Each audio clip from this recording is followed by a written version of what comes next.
বাড়িতে আসার পর 2 দিন হলো না, আবারও চলে গিয়েছিলাম বাবার বাড়ি, আমি আর আমার বড় বোন। আমার বড় বোন তার বাড়ি থেকে এসেছে আর আমি আমার ছেলেকে স্কুলে দিয়ে তারপরে গিয়েছিলাম। সকালবেলা গিয়েছিলাম, আবার বিকেলবেলা বাড়িতে চলেও এসেছি। কেউ কেউ বছরে একবার যেতে পারে না, আমরা আবার সপ্তাহে একবার যাই। গিয়েছিলাম একটা কাজের জন্য, মা আমাদেরকে ডেকেছিলেন। আসসালামু আলাইকুম, সবাই কেমন আছেন?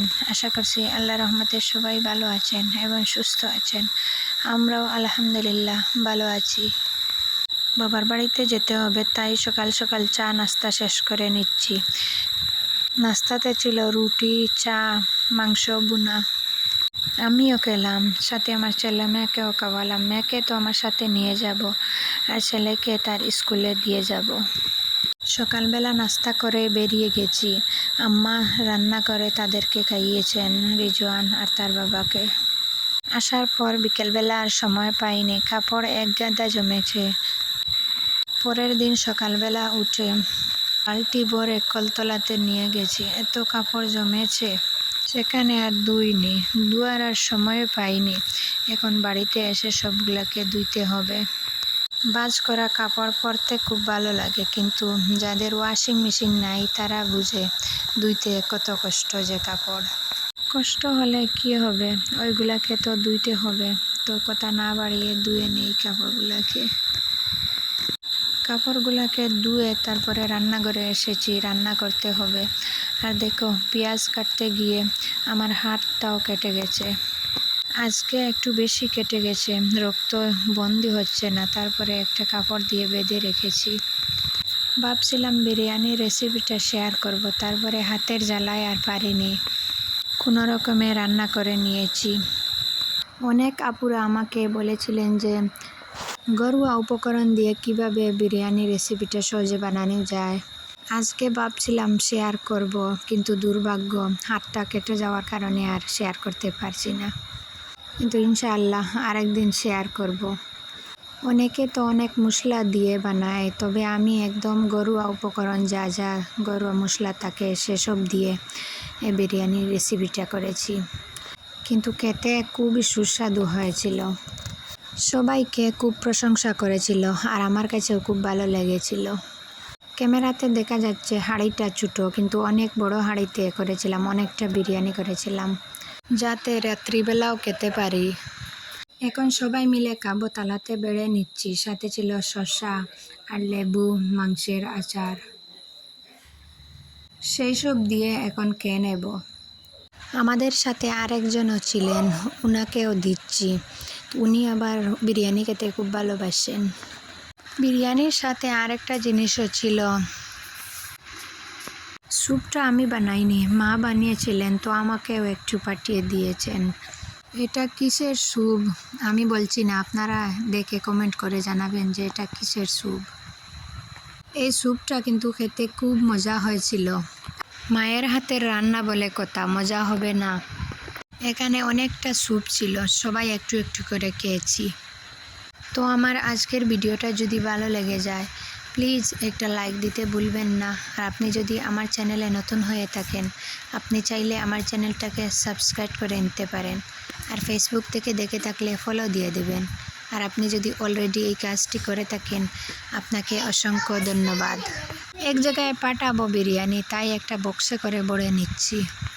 তারপরে রান্না করেছিলাম ছোটো মাছের ঝোল টমেটো দিয়ে, আর সাথে লাস্টে নামানোর সময় লেবু পাতা দিয়েছি। এই লেবু পাতা দেওয়ার পর একটা গ্রান আসে, খেতে খুব ভালো লাগে।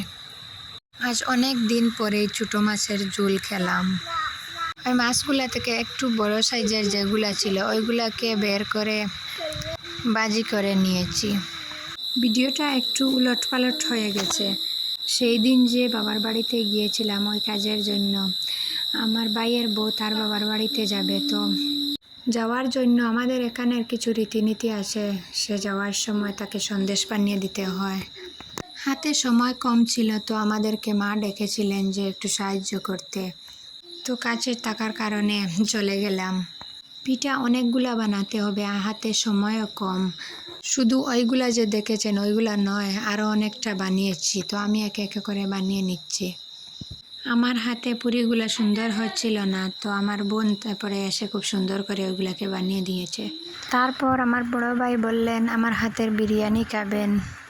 মাকে জিজ্ঞাসা করলাম যে পোলাওর চাল ঘরে আছে নি? মা বললেন নেই, তো কী করব? ভাবতে ভাবতে কুজাকুজি শুরু করলাম। আমাদের বাড়ির পাশে একটা দোকান ছিল, তো মাকে বললাম দোকান থেকে চাল নিয়ে আসো। মা দোকানে গিয়ে দেখে চাল নেই। তারপর বড় ভাবিকে জিজ্ঞাসা করলাম যে তোমার কাছে চাল আছে? তো উনি বললেন চাল আছে। কোনো রকমে ওইগুলা দিয়ে বিরিয়ানিটা বানিয়ে নিলাম। তাড়াহুড়া করে বানিয়েছি, আবার বিকালবেলা বাড়িতেও চলে আসতে হবে। আর বুবুর বাড়ি থেকে বারবার কল আসছে যে উনি যাচ্ছেন কি না। সারাদিন বিরিয়ানি রুটি এই সেই দিয়ে কাটিয়ে দিয়েছি, ভাত আর পেটের মধ্যে যায়নি। তারপর দুজনেই বেরিয়ে পড়লাম যে যার বাড়ির উদ্দেশ্যে। ভাই বুবুকে বাড়িতে দিয়ে আসবেন আর আমাকে একটা অটোতে তুলে দিয়েছেন। আমি আর আমার মেয়ে দুজনে বাড়িতে চলে আসছি। আসার পর বিকেলবেলা চানা মটর একসাথে করে বুগনি করে নিচ্ছি। একটা প্রেসার কুকারে পরিমাণ মতো তেল দিয়ে তারপর পেঁয়াজ রসুন দিয়ে একটা টমেটো কুচি কুচি করে কেটে দিয়েছি।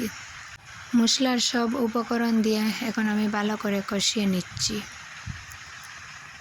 তারপর চানা মটর একসাথে করে দিয়ে দিচ্ছি প্রেসার কুকারে। একটু কম করে সিদ্ধ করে নিতে হবে যাতে মটরটা গলে না যায়।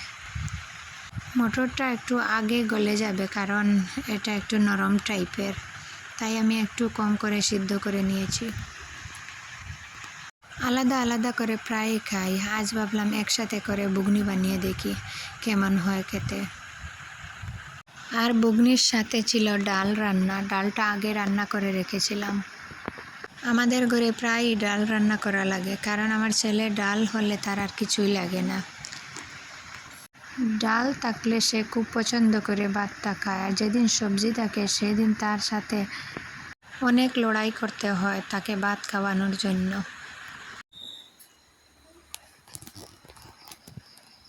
গরম করে একটু জল দিয়ে দিলাম। প্রেসার কুকারের ঢাকনাতে যদি কোনো অসুবিধা থাকে একটু সরিষার তেল দিয়ে দেখবেন, তাহলে দেখবেন আর কোনো অসুবিধা থাকবে না। তো আমি মাঝে মাঝে এই কাজটা করি। আমার আজকের ভিডিওটা এই পর্যন্ত। সবার সুস্বাস্থ্য কামনা করে আপনাদের কাছ থেকে বিদায় নিয়ে নিচ্ছি। আল্লাহ হাফিজ। আসসালামু আলাইকুম।